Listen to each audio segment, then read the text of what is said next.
जय श्री कृष्णा। राधे राधे।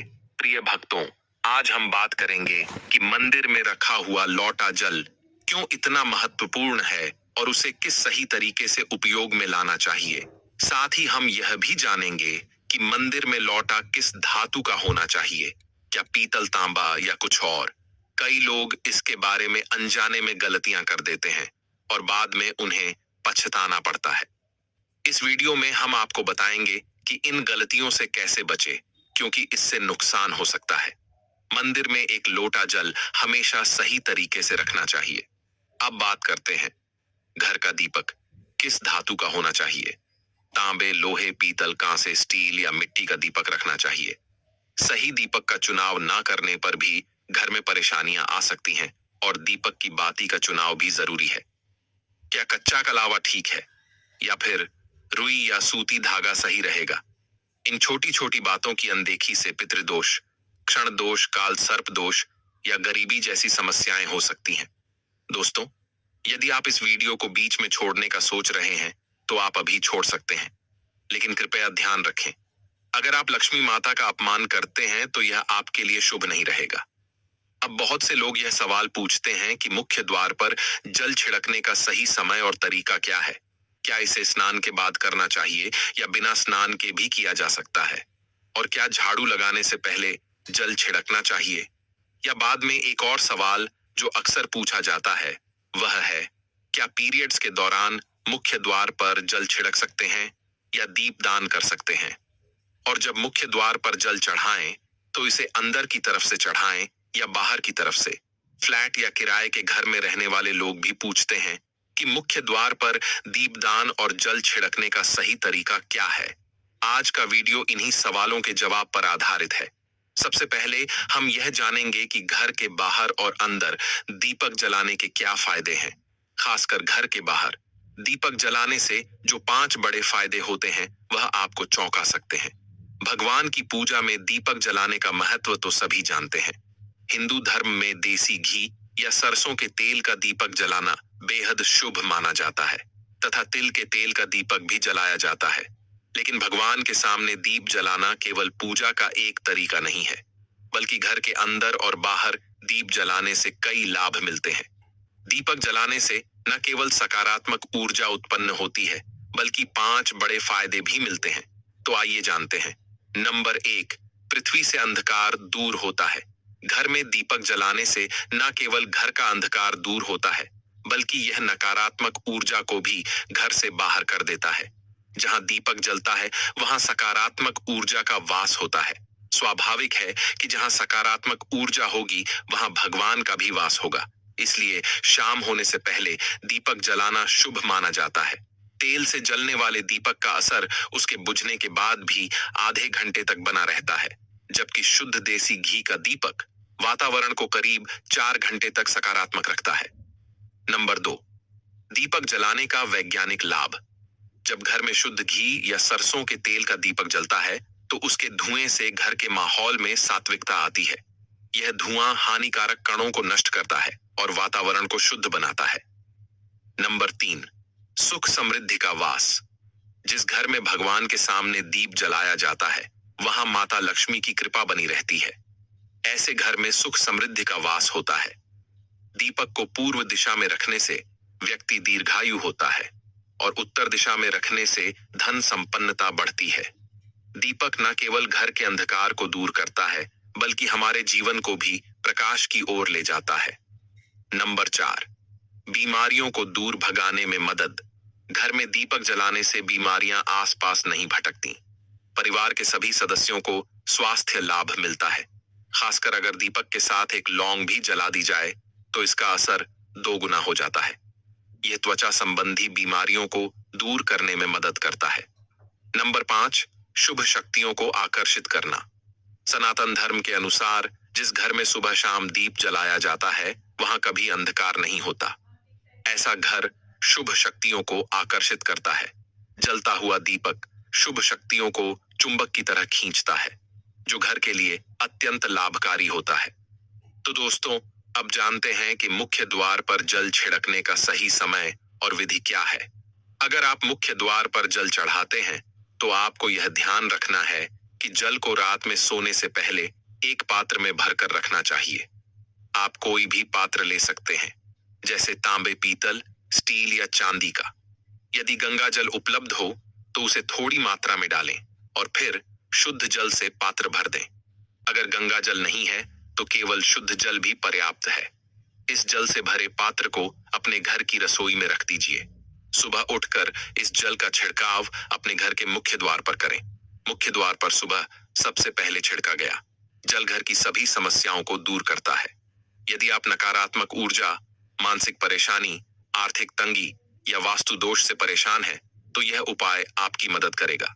रसोई में रखा जल मुख्य द्वार पर छिड़कने से आपके घर की परेशानियां समाप्त हो सकती हैं।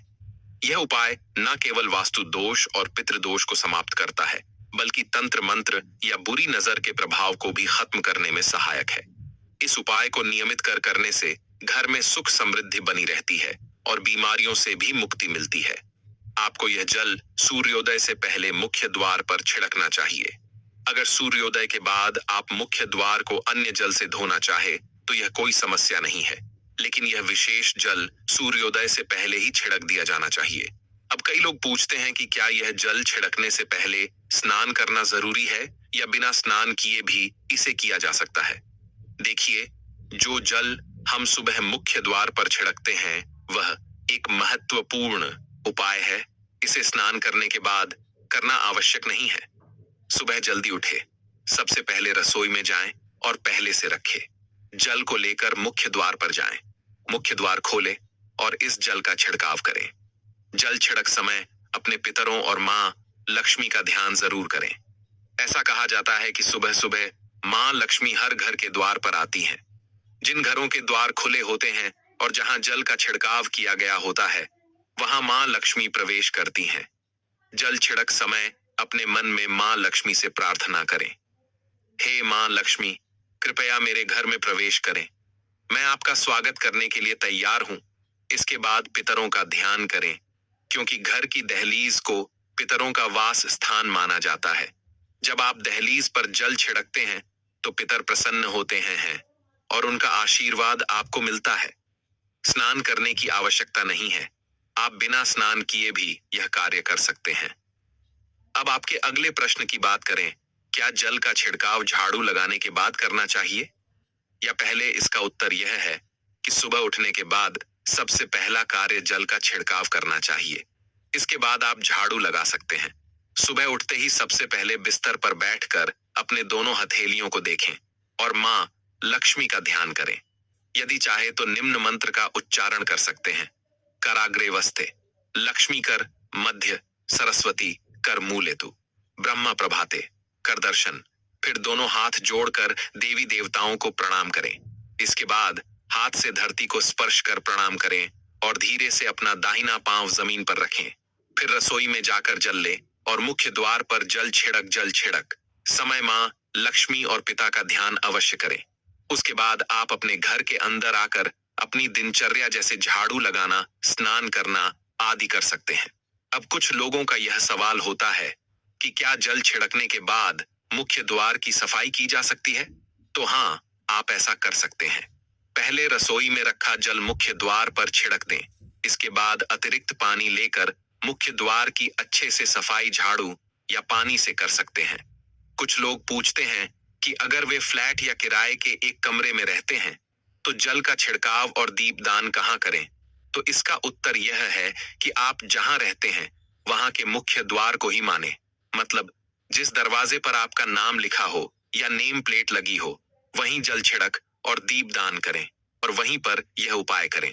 अब अगला सवाल यह है कि क्या पीरियड्स के दौरान मुख्य द्वार पर जल छिड़का जा सकता है और दीपदान किया जा सकता है? जल छिड़कने के लिए पीरियड्स का कोई असर नहीं होता।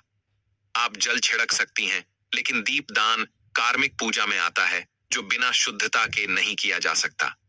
इसका मतलब यह है कि पीरियड्स समाप्त होने के बाद ही दीपदान करें। इसके अलावा कुछ लोग पूछते हैं कि मंदिर में जल रखना जरूरी है या नहीं और रखा हुआ जल क्या करना चाहिए। तो शास्त्रों के अनुसार घर के मंदिर में एक लोटा जल रखना बहुत जरूरी है। जल ऊर्जा को संचित करता है। जब आप पूजा करते हैं, मंत्र जपते हैं या भगवान से प्रार्थना करते हैं तो इन सभी की ऊर्जा उस जल में समाहित हो जाती है। यही कारण है कि मंदिर में जल रखना आवश्यक है। सुबह की पूजा के दौरान एक लोटा जल मंदिर में रखें और दीपक जलाएं। यह अग्नि और जल के संतुलन का प्रतीक है। पूजा के बाद इस जल का उपयोग शुभ कार्यों में करें, जैसे पौधों में डालना या घर में छिड़काव करना। यह सकारात्मक ऊर्जा को बढ़ाता है। सुबह की पूजा के समय हम मंदिर में जल रखते हैं। अगली सुबह जब आप पूजा करने जाते हैं, तो सबसे पहले उस जल का उपयोग करें। आप पूरे घर में उस जल का छिड़काव कर सकते हैं। यह जल आपके घर को शुद्ध करता है, क्योंकि यह सकारात्मक ऊर्जा से भरा होता है। इससे कई बीमारियां भी दूर हो जाती हैं और घर में नकारात्मक ऊर्जा का प्रवेश नहीं होता। अगर आप नियमित रूप से इस जल का छिड़काव करते हैं, तो आपके घर की समस्याएं धीरे धीरे खत्म हो जाती हैं। कभी कभी लोग यह शिकायत करते हैं कि दवाइयां असर नहीं करती। ऐसे में अगर दवाइयों के साथ साथ रोगी को इस जल से पानी दिया जाए, तो दवाइयां जल्दी असर करने लगती हैं। इसी तरह अगर परिवार में कलह और झगड़े रहते हैं, तो परिवार के सभी सदस्य इस जल को थोड़ा थोड़ा पी सकते हैं। इससे धीरे धीरे सकारात्मक विचारों का प्रवाह शुरू होता है और घर में शांति और समन्वय आता है। अगर आपका कोई व्यापार है या दुकान है, तो इस जल का थोड़ा सा छिड़काव वहां भी करें। यह आपके व्यापार को सफल बनाता है और किसी भी तरह की परेशानी से बचाता है, क्योंकि यह जल बेहद सकारात्मक ऊर्जा से भरा होता है। अब बात करते हैं कि मंदिर में जल क्यों रखा जाता है।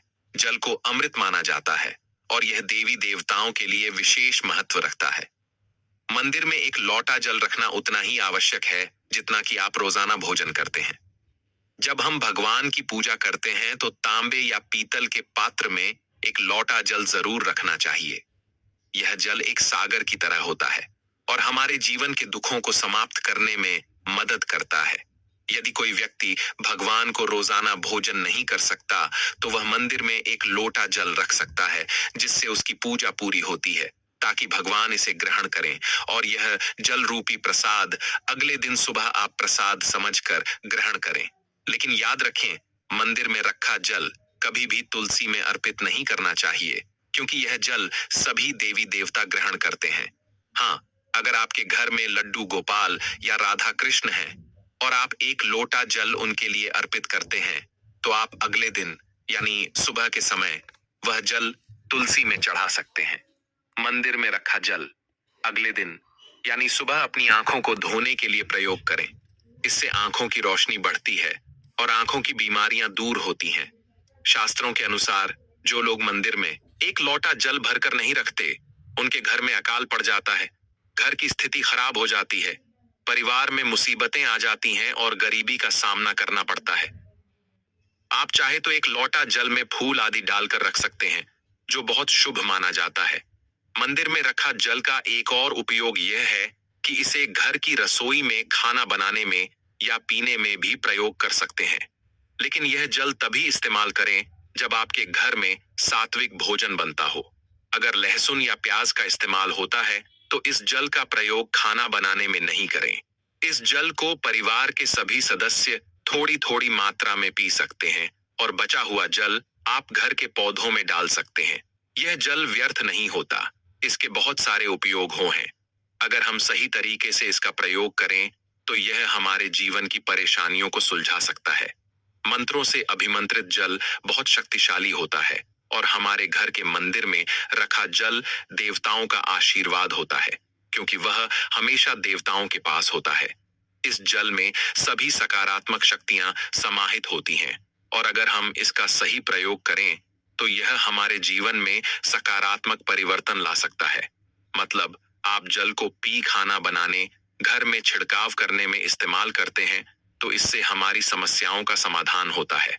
और अगर कोई भी कार्य नियमित तौर पर किया जाता है, तो हमें उसका लाभ जरूर मिलता है। कभी कभी करेंगे तो उतना लाभ दिखाई नहीं देगा, लेकिन अगर आप नियम बना लें कि हर रोज उसी जल से घर में छिड़काव करना है, घर के हर व्यक्ति को थोड़ा थोड़ा पीने के लिए देना है, बचा हुआ जल पौधों में डालना है, दुकान पर छिड़कना है, व्यापारिक स्थल पर छिड़काव करना है, बच्चों की किताबों और तिजोरी में छिड़काव करना है, तो आपको निश्चित ही चमत्कार देखने को मिलेगा।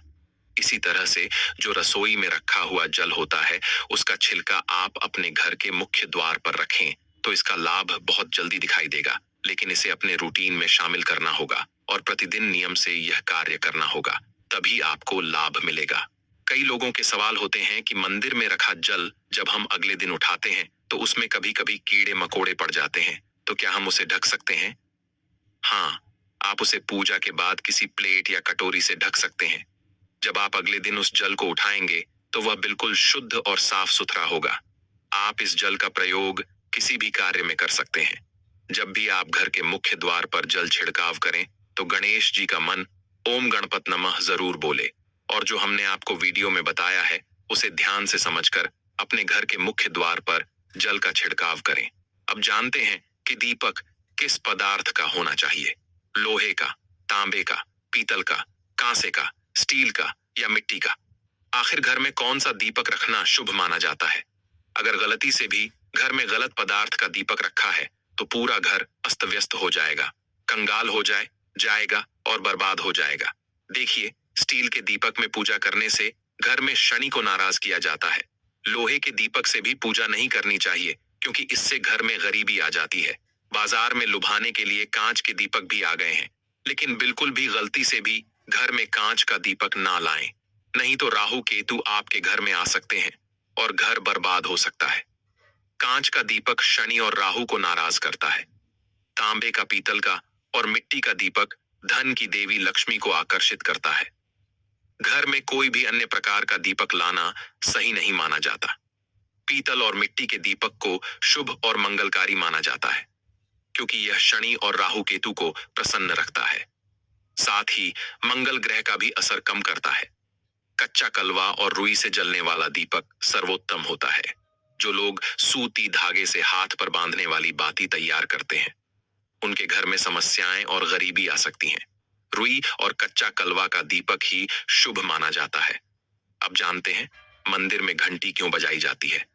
शंकर के मंदिर में घंटी बजाने का उद्देश्य क्या है? ताली क्यों बजाई जाती है? शास्त्रों के अनुसार जब भी आप मंदिर या घर में घंटी बजाते हैं तो शिव महापुराण, लिंग पुराण और विष्णु पुराण में कहा गया है कि घंटी का नाद करते ही जितने तीर्थ हैं, साधक जो साधना कर रहे हैं, जप और तप हो रहे हैं, जितने दान किए जा रहे हैं, उन सभी पुण्यम का फल उस समय आपके खाते में जमा हो जाता है। अब मंदिर में ताली बजाने का महत्व भी समझे। जब लोग भजन कर रहे होते हैं, साधना में होते हैं, अभिषेक कर रहे होते हैं या पूजा में व्यस्त होते हैं तो 3 बार ताली बजाने से उनका पूरा पुण्य हमारे खाते में आ जाता है, जिससे हमारा भाग्य उज्जवल हो जाता है। एक महत्वपूर्ण बात यह है कि घर में गरुड़ घंटी का नाद कर बेहद शुभ माना जाता है।